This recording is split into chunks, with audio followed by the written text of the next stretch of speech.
Bem-vindos, pessoal, à aula de hoje. Então, nas últimas aulas, a gente tem feito a modelagem de câmaras frigoríficas com alguns alimentos. Nas últimas, a gente viu o caso do tomate.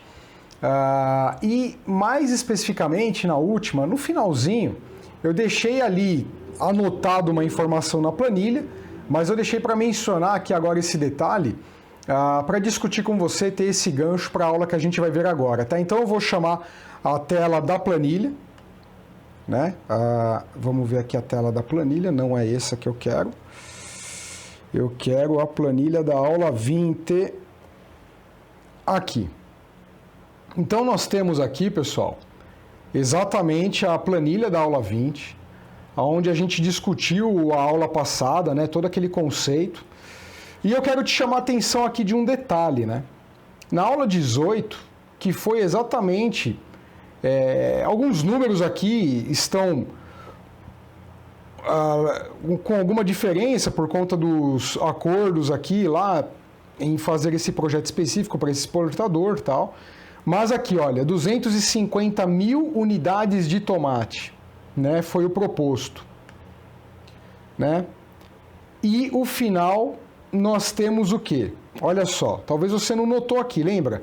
A gente tinha 8 mil caixas a 31 tomates em média por caixa. Média por caixa. Então, se você fizer aqui, ó, 248 mil contra 258 mil. A gente cravou. Queria te mostrar isso daqui para a gente continuar aqui a nossa discussão. A gente cravou, e isso só foi possível por quê? Porque nós fizemos uma análise por termogravimetria em condições totalmente controladas e de forma a prever o que aconteceria com o tomate, a perda de água dele na atmosfera desejada, durante toda a rampa. A gente fez ali toda uma simulação numérica, né, das caixas de tomate, de como elas estariam ali. Coisas que só podem ser feitas de fato utilizando ferramentas mais elaboradas aí. E a gente conseguiu cravar. Conseguimos cravar ali toda a modelagem de transferência de calor, né, e a massa de água também, e cravar ali o desejado. Para que isso é importante? Isso é importante para processos tipo túnel.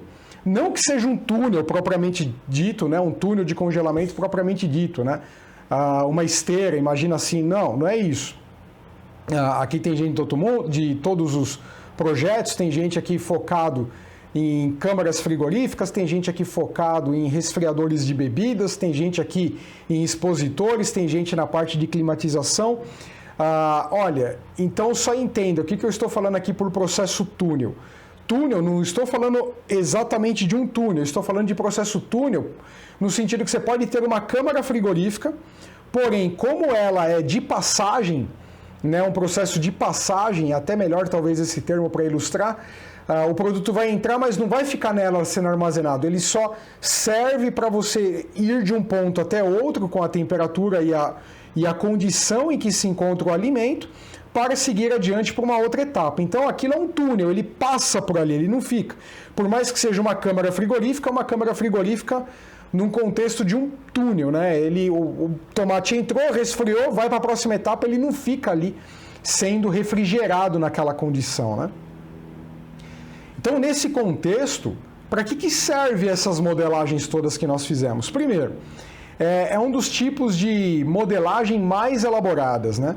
Quando você consegue compreender melhor isso, normalmente você já vai ter muito mais facilidade de trabalhar com outros cenários, porque a gente deu uma puxada em você para você ver realmente os principais parâmetros, como que modela, o cuidado com as propriedades térmicas dos alimentos, a gente calculou calor específico, calculamos aí a condutividade térmica do tomate na última aula, né? E isso tudo vai te ajudar bastante nesse processo.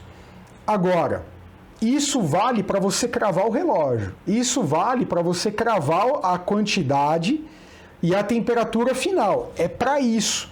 Essas modelagens que nós te mostramos nesse momento é quando você quer ter um controle total do processo. E você precisa disso, porque aquilo é de passagem, você não vai ter, você vai fazer até uma amostra no final. Sempre tem um pessoal de controle de qualidade desse tipo de câmara, né? Então eles fazem ali uma checagem por amostragem no final, mas é uma pequena amostra, você tem que garantir que está tudo ali homogêneo, né? Que está tudo ali atingiu o objetivo, a temperatura objetivo. Naquele tempo, né? Você tem ali, não tem muita tolerância no tempo. Então esse tipo de modelagem é para levar isso de forma ali bastante cravada. Além do mais, é importante você ter a modelagem da transferência de massa de água que vai parar no evaporador, porque nesses tipos de processo tipo túnel ou câmaras de passagem, processos de passagem, né, você não pode ali ficar tendo degelos no meio do processo. Se for ter, tem que calcular. Mas normalmente a gente evita isso e quando tem, é todo feito uma estratégia para você intercalando evaporadores, isolar na medida do possível, é um outro cuidado. Então, é esse que é o conceito que eu quero te falar. Nesse tipo de modelagem, você crava o cronômetro, você crava a temperatura, é para isso que serve. E agora, Rafael, e numa condição de uma câmara, né, num estoque aí de um mercado comum, seja um hipermercado, um supermercado, um mercadinho, né? Como é que fica? Um centro de distribuição. Então eu vou te falar a primeira coisa, quanto maior for o tamanho desse depósito, o tamanho dessa câmara, por exemplo, um centro de distribuição, maior as chances de ele ser homogêneo, porque você tem uma maior diversidade de produtos. Quanto menor for, quanto mais é um mercadinho de bairro, de nicho, dependendo da região do Brasil, você tem importantes diferenças na forma como os alimentos vão ter preferência. Você vai para o norte, você vai para o sul, né? Você vai para o centro do Brasil, e isso muda bastante, costuma mudar, ainda mais quando é pequeno o mercado, né? O mercado de bairro. Tem alguns aí, eu não vou mencionar marcas, mas você conhece alguns mercados aí de grandes companhias que pulverizaram pequenos mercadinhos de bairro para concorrer, né, com os mercadinhos locais. Esses caras, eles eventualmente têm maior homogeneidade do que o mercado de fato de família. Né? Às vezes aquele mercado de família quer ter uma clientela mais específica, quer atender, né? Haja vista aí, por exemplo, o mercadinho de bairro lá em Paulo Bento, do sul do país, uma vez que eu viajei para lá.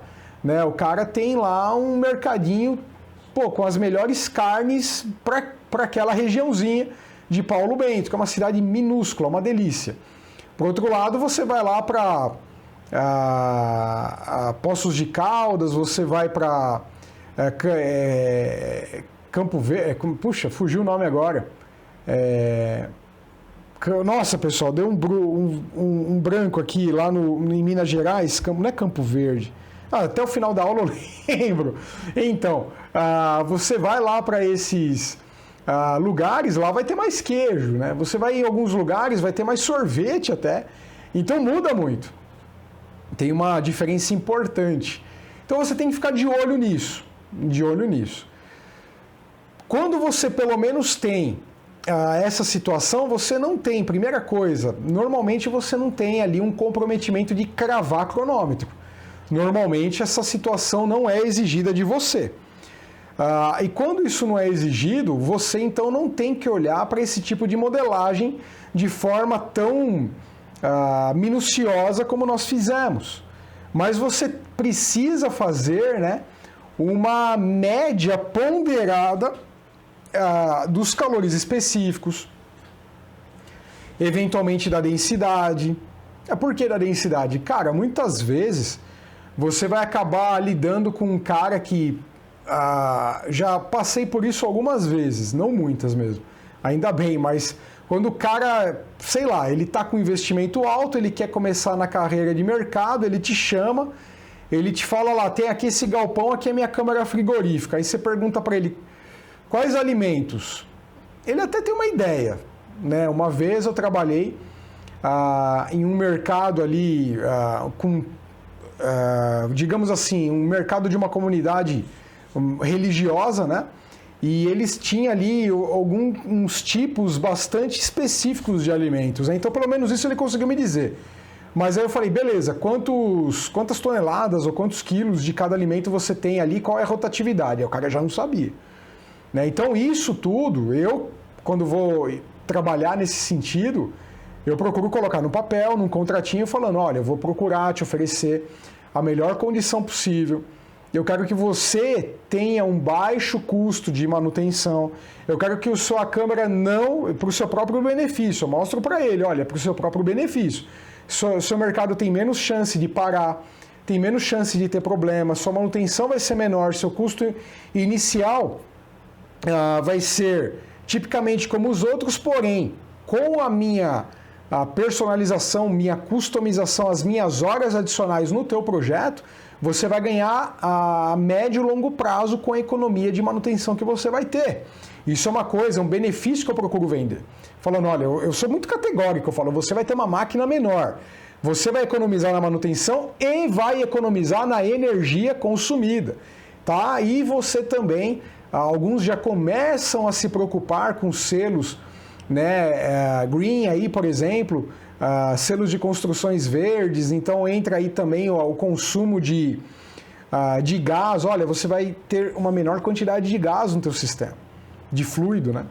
Então, tudo isso eu coloco e mostro para o cara, olha, se você não me der essa informação, eu vou trabalhar com uma incerteza. E quando eu trabalho com incerteza, eu preciso criar condições de contorno. O que são condições de contorno? Cara, qual é o limite máximo? Me chuta aí, você vai ter que me falar, você que é o dono do mercado.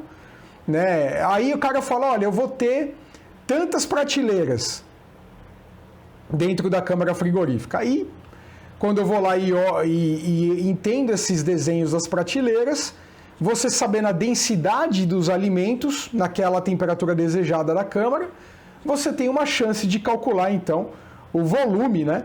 E pelo volume que você tem das prateleiras, você tendo a densidade, você chega nas massas que ele no máximo vai ter. Entendeu? Então volta lá para a aula inicial, densidade, volume, massa, né? Então se o cara te dá só tamanhos de prateleiras e daquilo você pode ter uma ideia do volume, com a densidade do alimento e volume você acha massa, né? Então você tem lá tantas prateleiras ou tais ali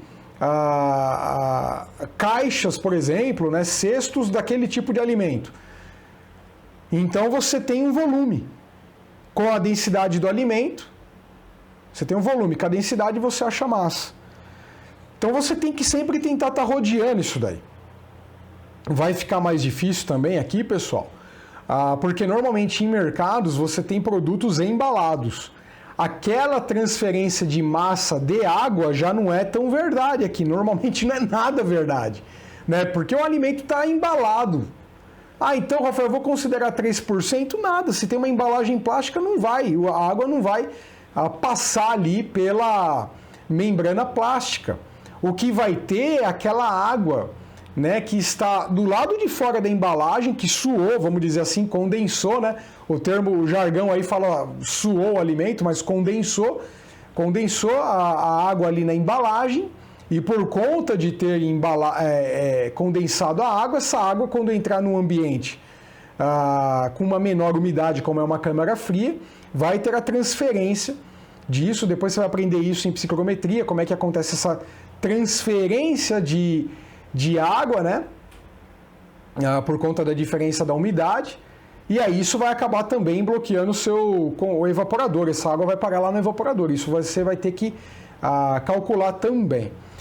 Bom, dado essas ponderações, a aula de hoje é mais isso mesmo, é você fazer esse discernimento. Mas e agora? Estou diante de um mercado e, eventualmente, você conseguiu chegar ali nas condições de contorno. O que fazer para tentar dimensionar? Olha, o que eu vou te apresentar tende a apresentar resultados muito melhores do que aplicativos e softwares disponíveis aí, dado que ele você vai ver que tem uma ciência aqui que você já está preparado para ver. Então vamos lá? Vamos para a planilha da aula de hoje, que é a aula... já até esqueci, acho que é a aula 21. Então, o que é isso aqui, pessoal? Então, olha, imagine aqui que você tem uma temperatura de entrada do alimento que vai entrar no mercado lá. Então, tipicamente, vamos colocar aqui a 15. Pessoal, você vai ver seu caso lá. Qual é a temperatura final desejada? -5. Depois eu volto para os pontos. Aqui você vai ter tipo. Então, você, por exemplo, olha quantos alimentos você tem aqui, ó. Você tem alimentos de todas as formas, vegetais, tá? Frutas. Olha quanta coisa nós colocamos aí para você. Carne bovina, né? Carne bovina. Crustáceos, eu acabei passando peixes inteiros, né? As carnes mais salsichas, aves, ovos. Cordeiro, laticínios, creme, sorvete, leite, frutos de casca, doces, sucos e bebidas diversos. Então, só para você ter uma ideia, aqui eu estou colocando para você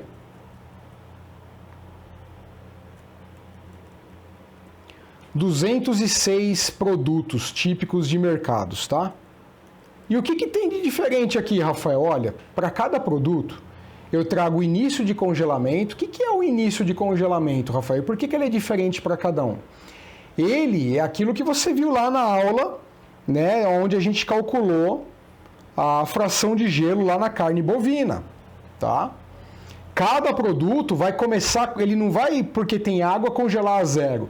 Em função dos nutrientes, dos minerais, sal e outras coisas, ferro, potássio e tantas outras coisas que tem em cada alimento, o ponto de congelamento da água em cada um deles vai mudar, tá?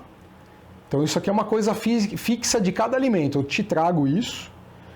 O calor latente de fusão. O que é o calor latente de fusão? Você sabe já o que é isso, mas se não sabe eu vou estar te explicando aqui. Calor latente é o quanto que o produto precisa de energia para mudar de fase. Então, ó, vamos falar assim. O produto pode estar a -1,2, por exemplo, vamos falar da alcachofra global, diferente da variante que a gente chama de Jerusalém.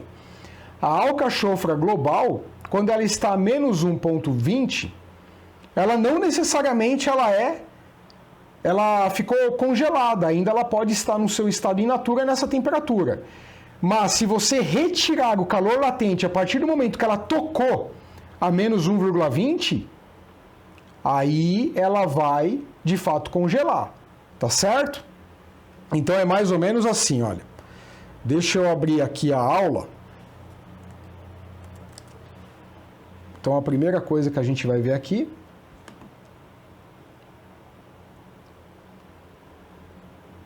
caneta. Já vamos colocar aqui, né? Numa corzinha azul. Nas últimas aulas eu tenho usado o azul. Vamos lá. Como é que é isso daqui, Rafael? Ó, mais ou menos assim, pessoal.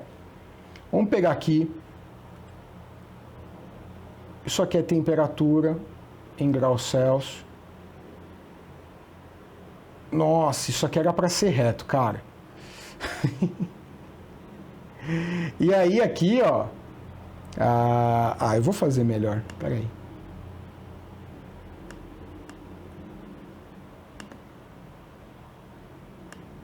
Vai, vamos ver agora.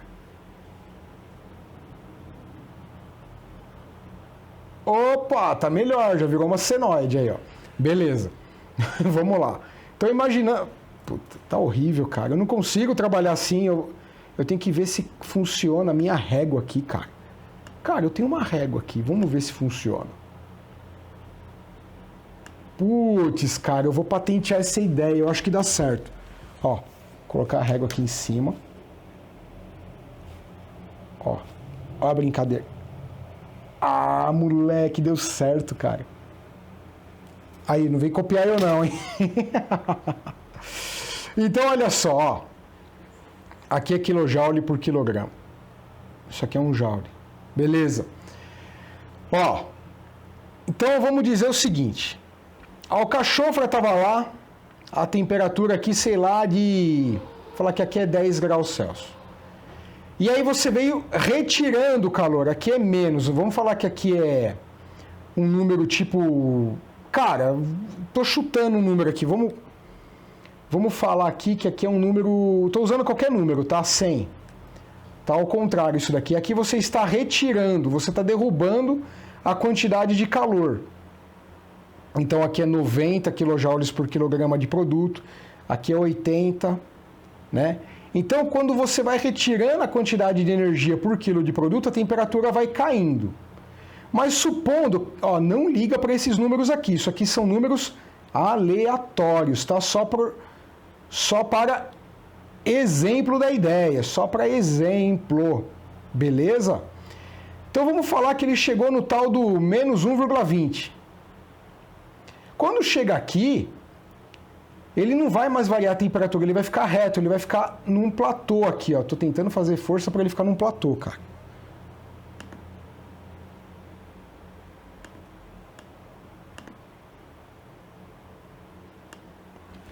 Aqui, ó. Vou resolver isso aqui agora, cara.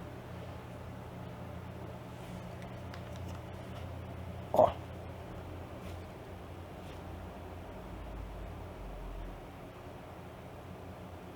Platô. Ele não variou a temperatura.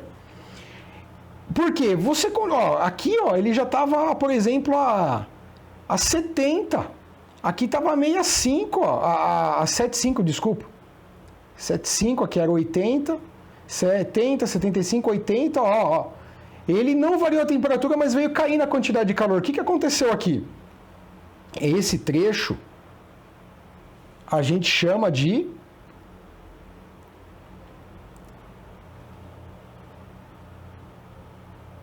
calor latente de fusão nesse caso. Por quê?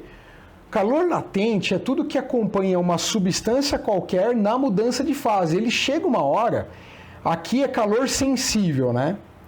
Calor sensível. O que é calor sensível, Rafael? É aquela quantidade de calor que o único efeito dele, se você adicionar ou retirar, se você adicionar, aumenta a temperatura. Se você retirar, derruba a temperatura. Então, o único efeito do calor sensível é variar a temperatura. Se tira, derruba. Se coloca, aumenta a temperatura do produto. Quando ele chega num certo ponto, ele precisa mudar de fase. Fisicamente falando, as moléculas estão ali num ponto crítico que ela não derruba mais a temperatura, ela continua vibrando naquela temperatura, naquela vibração, mas elas começam ou se expandir ou se retrair. Tá? E isso, essa energia fornecida para o produto ou retirada, vai fazer com que ele mude de fase. Então aqui a alcachofra, por exemplo, que não tem nada a ver com esses números aqui, hein? Ela estava normal, porém a menos 1,20. E quando ela chega aqui, depois desse calor latente de fusão, ela ainda está a menos 1,20 graus Celsius. Igual aqui. Igual aqui, ó. Menos 1,20. Porém, agora ela é congelada. Aí, a partir desse ponto, se você continuar tirando o calor, ela vai caindo mais a temperatura. E daqui a pouco está a menos 10. Então, calor latente é um trecho onde a temperatura não cai, apesar de você estar variando, retirando ou adicionando calor. Se ela estava a menos 10 e você vai descongelando a alcachofra, quando ela chega aqui e você continua fornecendo calor, a temperatura não vai subir até que haja, e você continua fornecendo energia, até que haja mudança de fase. Ela ficou agora num estado in natura, porém a menos 1,2, e agora vai só aumentando a temperatura. Então isso é o significado de calor latente dos alimentos. É o quanto quilojoule por quilograma ele precisa quando ele chega nesta temperatura aqui, ó. Por exemplo, a alcachofra de Jerusalém precisa estar a menos 2,50. O repolho é 0,8. A cebola desidratada é a 0 mesmo, porque se tiver água é ali que vai acontecer ou não. Ó, a cebola normal é a menos 0,9. Pimenta doce verde, menos 0,7. Tá bom? Então é isso. Então é isso que eu queria te mostrar a primeira coisa. Então calor latente e temperatura de início você já entendeu para esse ponto. Mas não é nada muito importante aqui para o dimensionamento de uma câmara frigorífica. Você vai usar isso em outras situações. Aqui sim, olha, calor específico CP. Olha, lembra, pelo modelo de Shoei-Yoko's, você já viu isso comigo, o calor específico varia. Então, ó, olha aqui, ó, fica olhando aqui. Varia o menos 5 ali, ó. Se eu escrever menos 10 aqui, ó. Ó, tudo é calculado para a temperatura que está aqui, desejada que você quer, tá? Então você vai decidir a que temperatura você vai colocar. Normalmente, pessoal,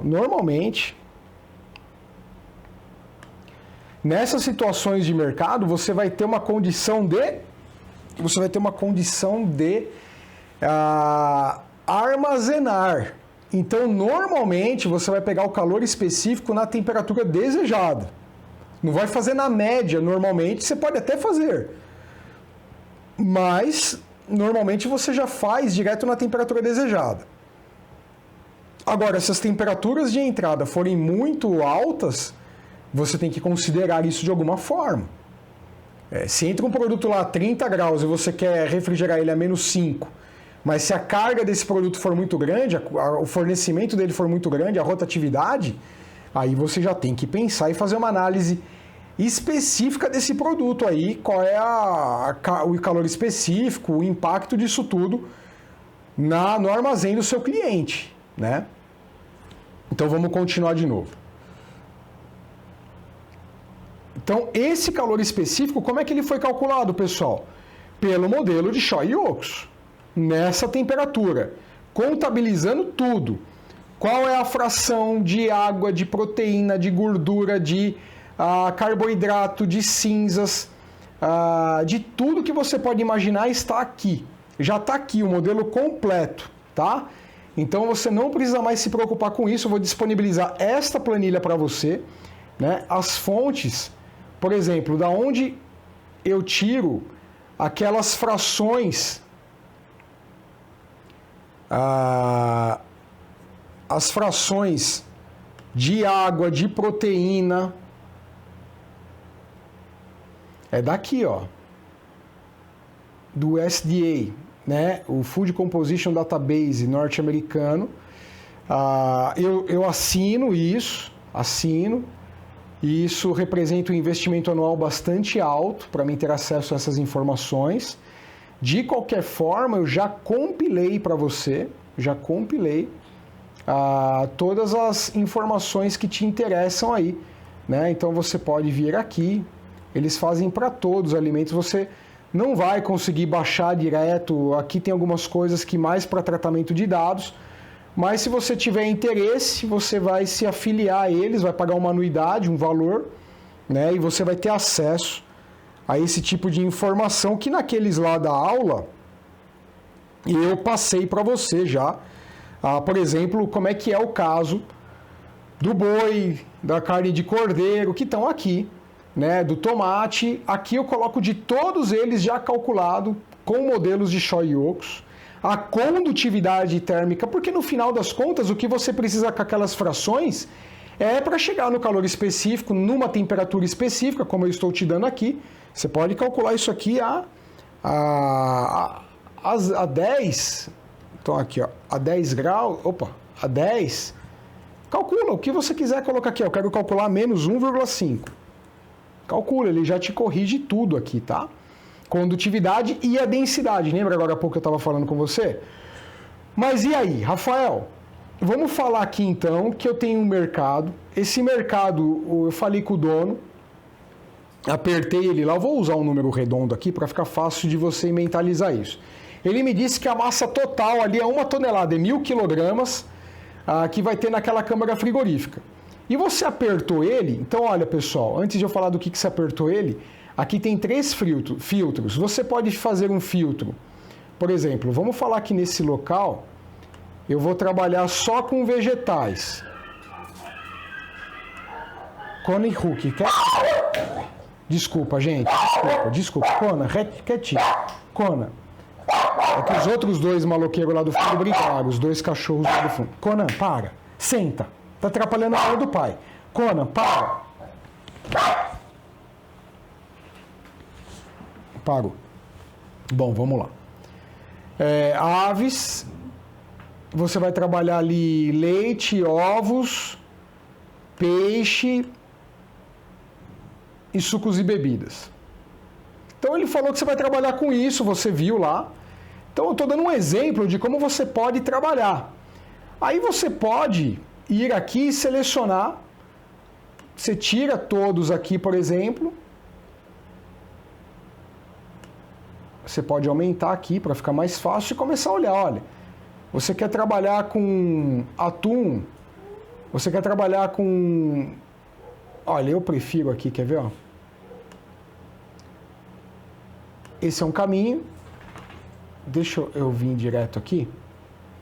Eu venho aqui que eu já concateno os dois, tá? Eu já falo tipo pelo produto, tá? Então, ó, eu vou tirar tudo e depois agora eu vou ticando só os que eu quero. Então, eu vou pegar leite, que esse cara vai ter. Eu vou pegar peru, frango, que ele vai ter. Ele vai ter refrigerante de... ele vai ter refrigerante de limão. Vai ter suco de laranja lá. No mesmo... Eu tô fazendo aqui uma brincadeira, pessoal, pra gente poder fazer aqui uns ensaios. Ele vai ter bacalhau, vai ter linguado. E vai ter ovo salgado. Pessoal, tô fazendo aqui uma miscelânea, uma brincadeirinha, mas lógico, na sua lista aqui pode entrar todo mundo, tá? Já fiz aqui, ó. Então, eu vou até já liberar aqui. Tá tudo liberado.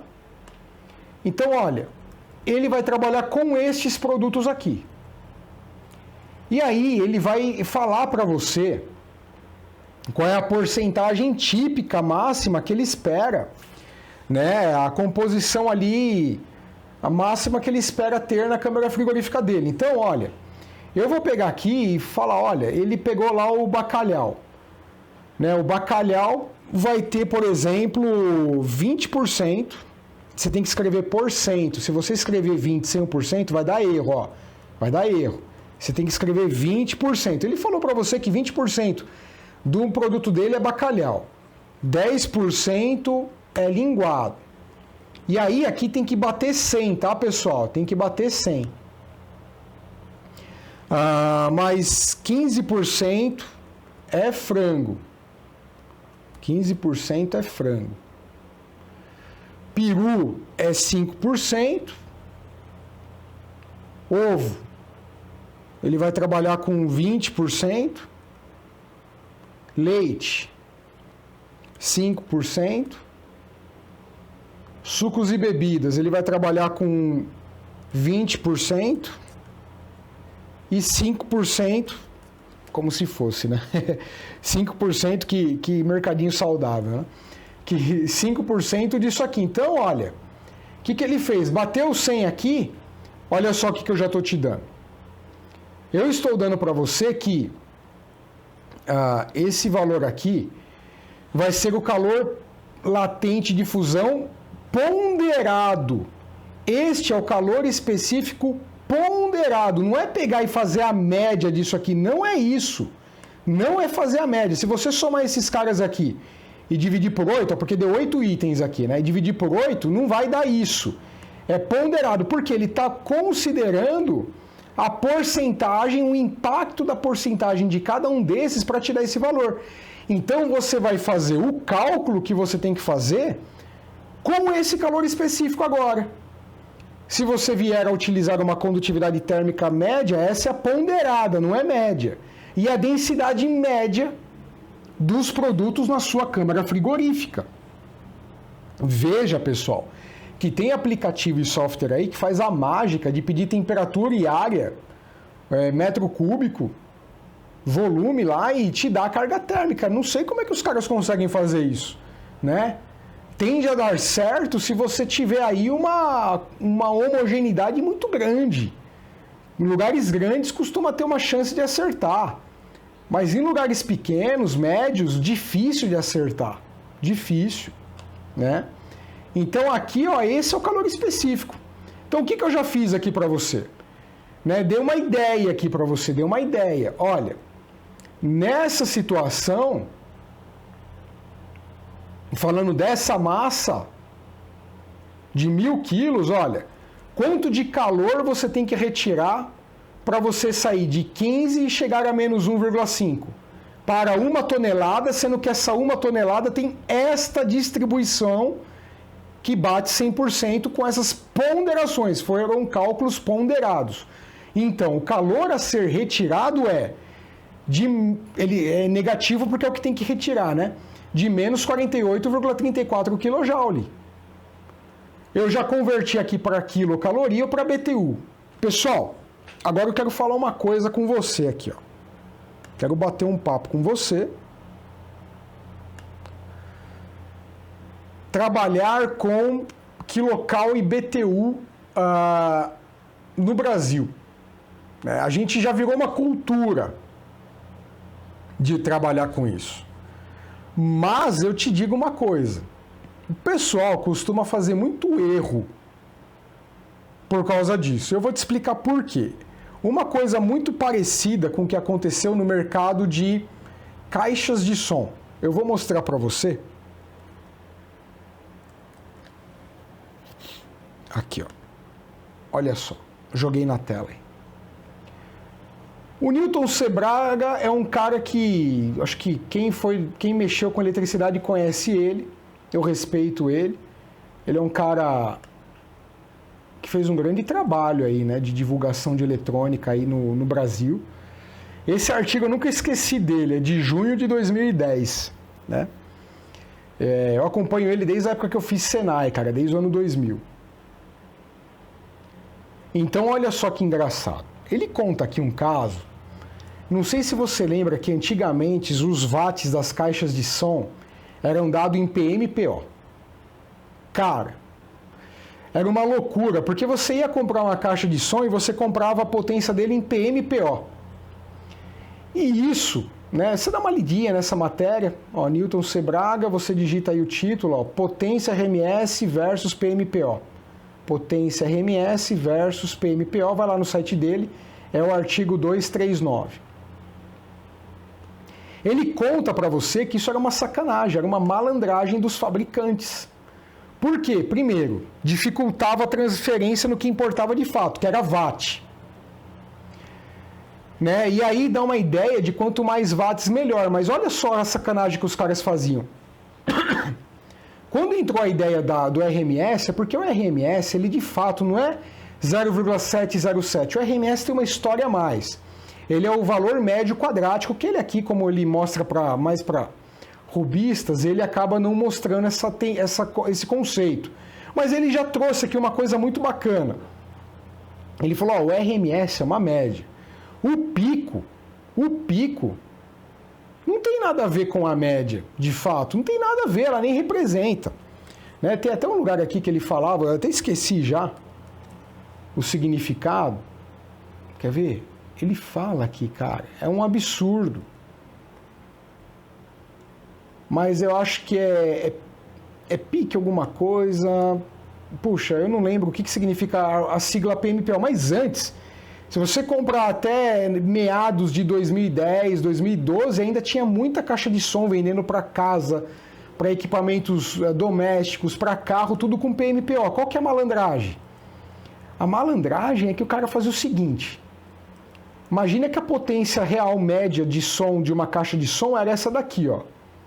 Só que naquele estouro que dava a Peak Music Power Output, tá aqui, ó. Peak Music Power Output é a potência do pico musical na saída. Olha que loucura. Quando dava um pico, que dava uma estourada na caixa, é lógico, ela dava uma potência sonora maior. Os caras especificavam o PMPO, que é o Peak Music Power Output, pelo pico da caixa.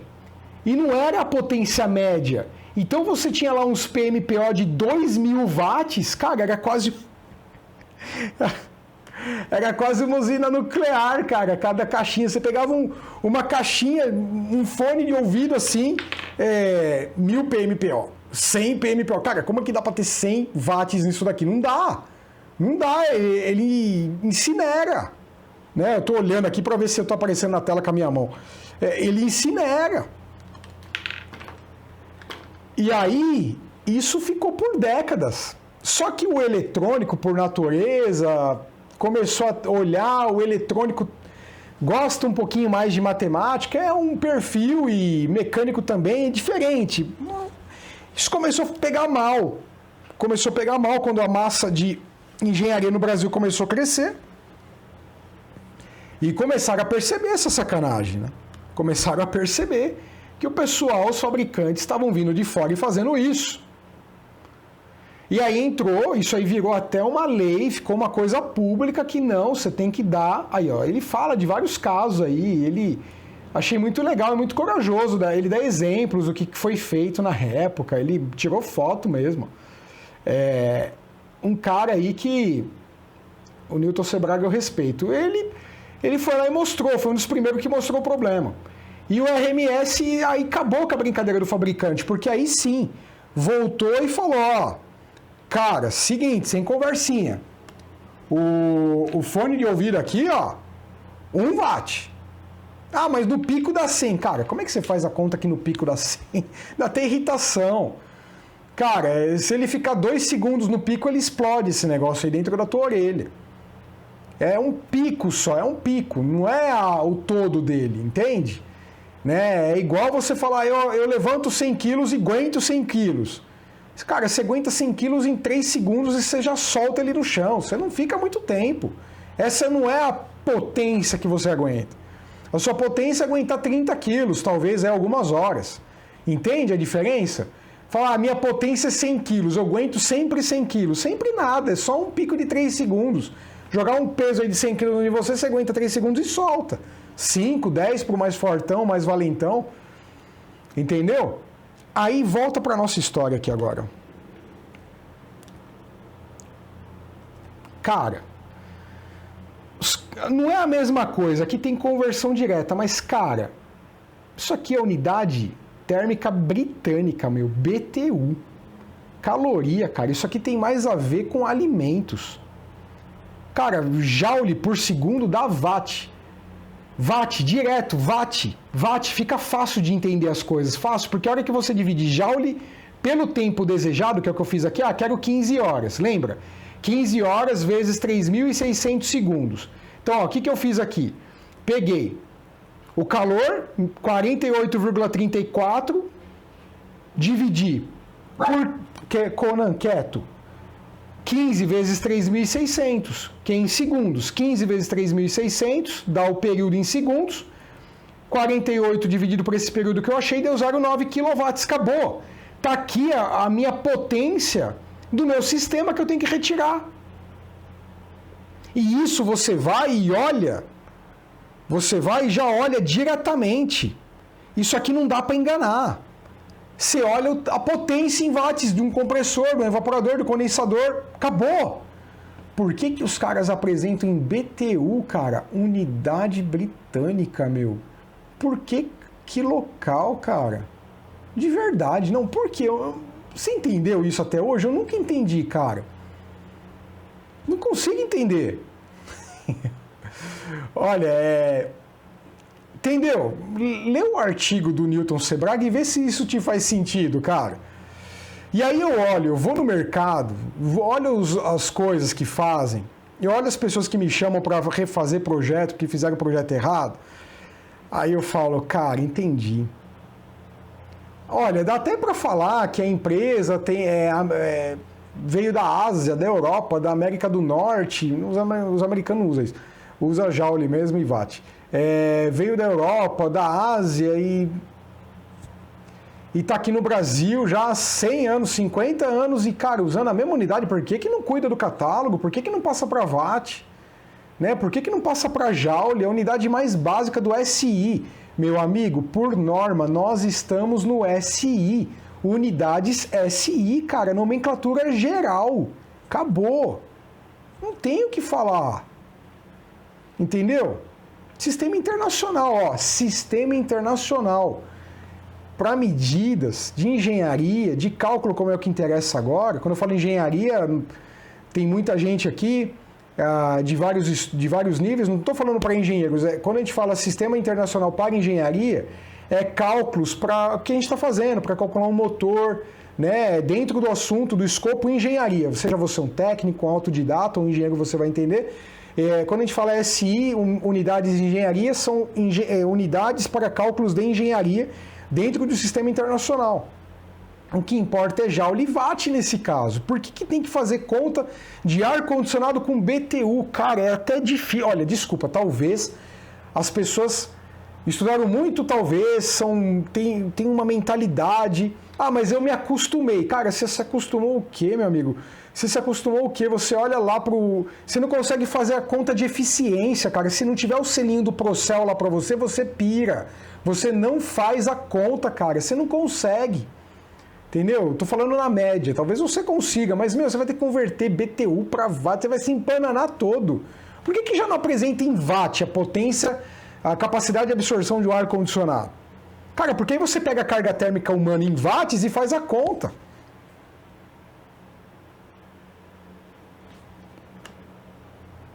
Entendeu, né? Desculpa, cara, tem hora... Olha, todo o recado aí eu sou obrigado a... É isso aí. Entendeu? É isso aí. Olha esse artigo de potência RMS versus PMPO. Né? Entendeu? É essas coisas que a gente tem que entender que já aconteceu. E a gente quer elevar o nível aqui da refrigeração, cara. Tem que elevar o nível. Porque quando é que a gente vai ter eficiência energética, meu amigo? Quando é que a gente vai ter eficiência energética nos nossos sistemas de refrigeração nesse país, cara? Enquanto, olha, ainda bem que você está estudando. Você é um a menos que vai ser enganado. Não é que está enganado, você faz a conversão. O fabricante vai falar, não, mas você pode fazer a conversão. Meu amigo, não está no Brasil? Provavelmente ele é de um país que também obedece o SI. Ah, mas é porque lá na história da refrigeração se usou BTU. Cara, unidade britânica, cara. O que você tem a ver, cara? Não, mas a história mostra que o quilocaloria, meu amigo, aí ficou. Então não está na hora de mudar? Não está na hora de mudar para a refrigeração no Brasil? Não está na hora de mudar? Joule, watt, acabou. Por que também não usa Fahrenheit? Então vamos usar Fahrenheit, vamos usar Rankine, cara, é mais excitante, Rankine. É mais assim, não, eu tô puto, cara. É mais assim, esdrúxulo, né? É mais, eu uso Rankine, eu uso Kilocal, eu uso BTU porque eu sou chique. É o cara que toma copo assim, ó. Ele vai tomar chopp com o dedinho levantado ou encurvadinho assim, ó. Cara, põe o pé no chão, Joule. Que eu já vi de projeto errado, cara. E o pior, quando a gente vai ensinar e o cara tá tão assim, já programado mentalmente, virou robozinho, ele só sabe falar BTU. Juro, cara, eu não consigo entender BTU, eu tenho problema, cara. Eu fico mal, cara. Fico deprimido com essa história. Cara, é dose. Eu fico assim, meu... É que não dá pra soltar tudo que dá vontade de soltar pra você, entende? Mas se você ler lá o artigo do Newton, você já entendeu? Cara, você exija, por favor, me faça um catálogo em Joule, você me faz um catálogo em Watt, você pode mostrar a eficiência direitinho aqui? Aí, cara, olha, isso aí é interessante, viu? Interessante, mas isso, você tem que estar consciente disso. Você também tem que estar, não basta só eu estar te falando, você tem que estar. Aplicativos aí que, BTU para te dar um dimensionamento, cara. Vamos lá. Então, vamos lá e olha, acabou. Meu, você monta o mercado que você quiser com isso daqui. Você vai lá, Ó, aqui é o calor a ser resfriado, é aquilo que a gente calculou lá, cara. Por exemplo, lá na aula 20, aula 18. Ó, a gente chegou aqui no valor do tomate. Quanto que precisava ser tirado do tomate? Só do tomate, 202. Nessa rampa aqui. Beleza? E aqui? É isso, só que isso é o calor total, é a potência total para essa composição. Para essa composição que você deu aqui. Você tem cada um desses produtos, claro, o seu mercado, aqui eu dei um exemplo, você pode fazer igual, tá? Ah, se você colocar um número aqui que faz passar de 100% lá, ele vai dar pau, ele vai falar que está errado. Tá? Beleza, cara? Então aí você monta, veio aqui, ó, quer voltar ao normal, ó, deixa todo mundo aí de novo, deixa tudo ticado aqui, ó, não vai ficar ticando um por um, hein? Ai, caramba, eu tirei tudo aqui, ó, agora eu vou ticar um por um, cara, você vai ter 200 e poucos produtos, vem aqui, ó, aí ele já tica ou tira, tica ou tira, se você quer poucos, aí você tira tudo e coloca os que só te interessam. Desce a barra aqui, faz a mistura que você quiser, tem tudo isso aí, né? Tá? É isso, tá todo mundo aí. Aí aqueles carinhas vão estar aí, ó. Os que a gente selecionou. Tá? Então, meu amigo, é isso. Aí, aquele valor é esse. Aqui é a carga total. Como é que eu achei a carga total? Eu peguei o calor específico médio. Quer dizer, médio não, médio é uma palavra errada, é ponderado, porque você ponderou. Ponderou, porque tem frações diferentes de cada produto aqui. Então, não é uma média, é uma média, só que média ponderada, não se esqueça disso. Então, com essa média ponderada do calor específico, eu fiz M, CP da média ponderada de CPs, delta T, achei isso. Tá? Então, vamos lá. Então, ó, quando você pega aqui, ó, o que é aquele calor em joule lá em cima? Que é esse aqui, ó. O que é esse calor total?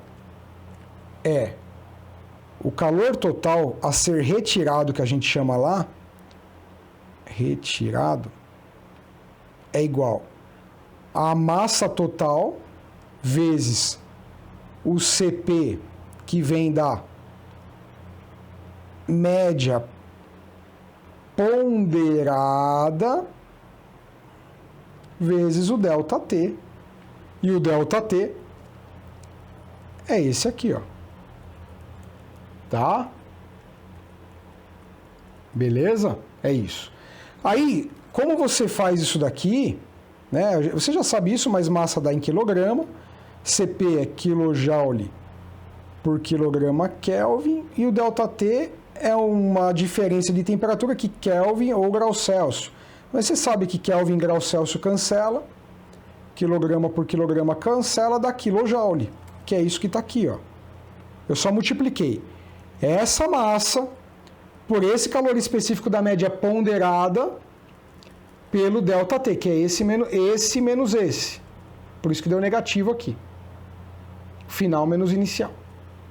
Se você divide este valor agora, o calor retirado, que é em quilojoule, dividido por tempo em segundos, você vai ter lá quilojoule por segundo, que é quilowatts. Cara, não é mágico? Rafael, por que não estou podendo mexer aqui? Primeiro, para você não desconfigurar. Segundo, isso aqui provém de um acordo que eu tenho, né? Isso aqui eu criei em 2017, a última atualização foi em julho desse ano, quando eu estava preparando esse curso. Eu eu encomendo essas informações, né, do USDA, né, e uma série de artigos que eu consultei. né? Então isso aqui, você e eu somos uns dos únicos. Eu não sei se tem muitas pessoas nesse país com acesso a uma informação dessa que calcula de forma pronta todas essas propriedades de alimentos assim, cara, e permite você fazer uma comparação por igual de todos. Olha, cara, são raríssimos os casos que tiverem. Não, isso aí você não vai encontrar. Então isso aqui é uma ferramenta de trabalho brutal, uma ferramenta de trabalho extremamente que te gera facilidade competitiva, tá? E isso eu vou estar fornecendo para você. Então, olha, na aula de hoje, eu queria te mostrar essa planilha e te responder isso, né? Que você deve usar essa tabela quando você tiver essa planilha, quando você estiver trabalhando com produtos homogêneos. Mas não se esqueça, é muito difícil aqui você ter comprometimento com tempos, de fato, e taxas de calor, taxas de convecção, a umidade perdida, porque você tem produtos embalados, você tem uma série de coisas, está tudo misturado, é difícil você, de fato, fazer uma análise aí mais rigorosa para cravar o cronômetro, tá? Nesse sentido, eu trouxe outros artigos aqui para você. Deixa eu voltar, compartilhar a tela com você de novo.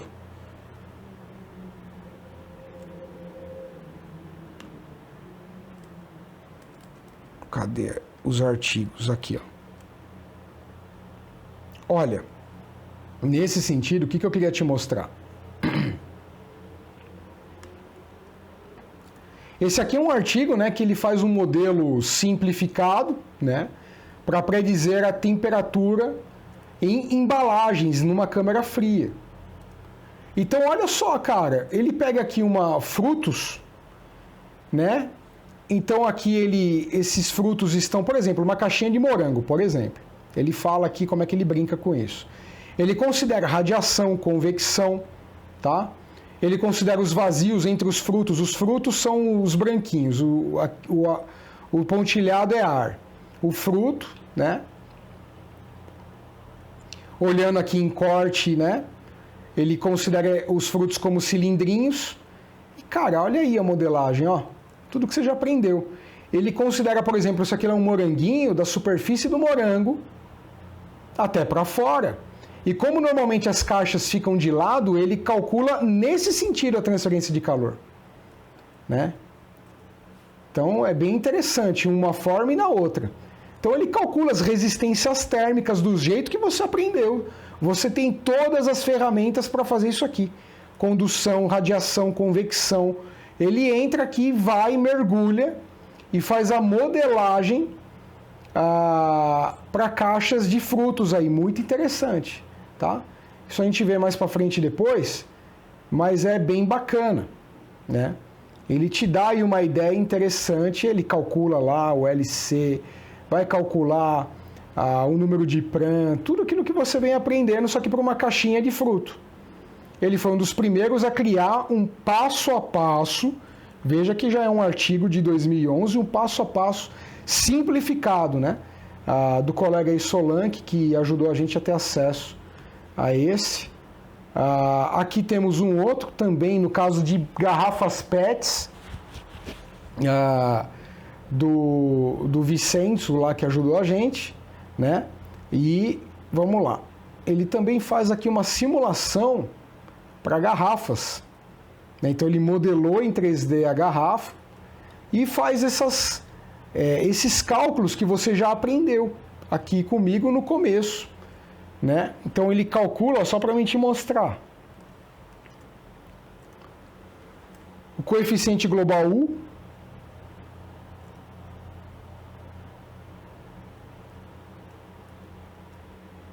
que eu queria te mostrar, olha. Ele calcula que a parede, então isso aqui você está vendo a parede da garrafa PET. O lado de dentro, então tem um fluido. Como existe, é um fluido, é um líquido, é uma bebida, tem um coeficiente H, porque nas adjacências da parede está tendo movimento. Então você considera a temperatura infinita interna a temperatura medida lá no meio da garrafa.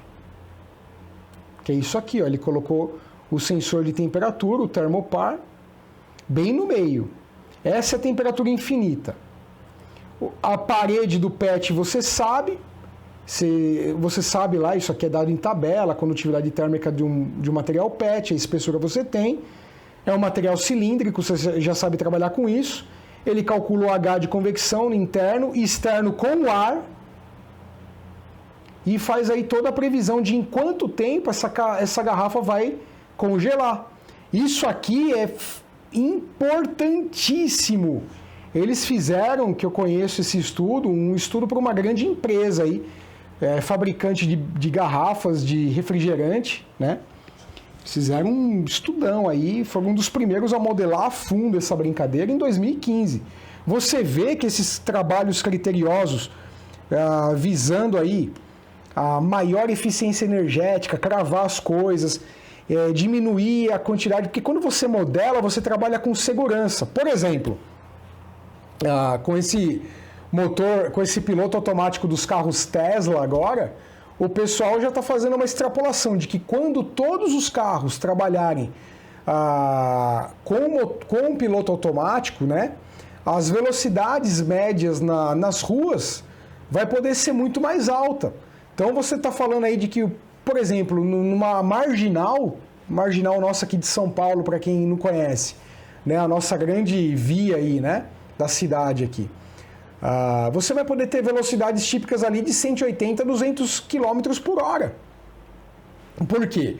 E outros carros vão andar assim, colados, né, a meio metro de distância um do outro numa velocidade dessa. Por quê? Como os carros estarão por piloto automático e tudo foi calculado e modelado e está todos os carros se comunicando em rede, com a rede de uma grande operadora, não sei se vai ser a Tesla no futuro quando acontecer, não vai ter erro. Como não vai ter erro, você vai poder colar em alta velocidade colado, porque meio metro já é margem de segurança para esses caras, quando está tudo controladinho.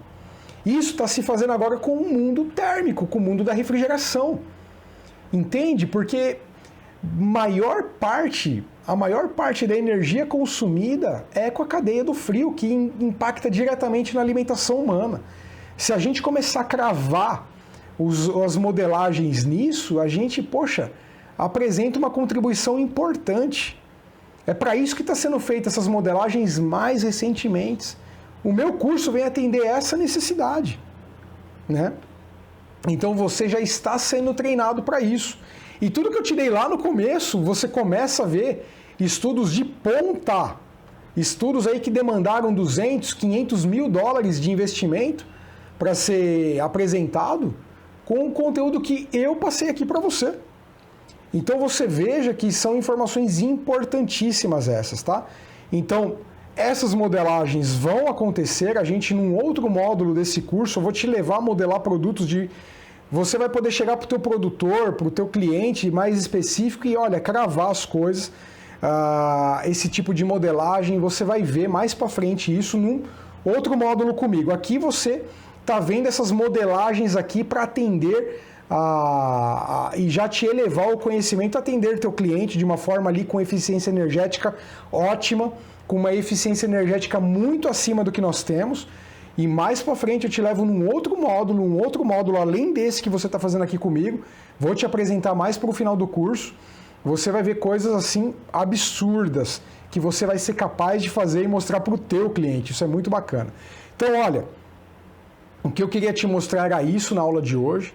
Né? Essa tabela ela é preciosa, cara. Você não sabe quanto tempo eu levei para construí-la, tá? Acertar todos os parâmetros de cálculo ali. Isso foi realmente aqui um trabalho e um investimento de dinheiro também para ter acesso a tudo isso bastante elevado.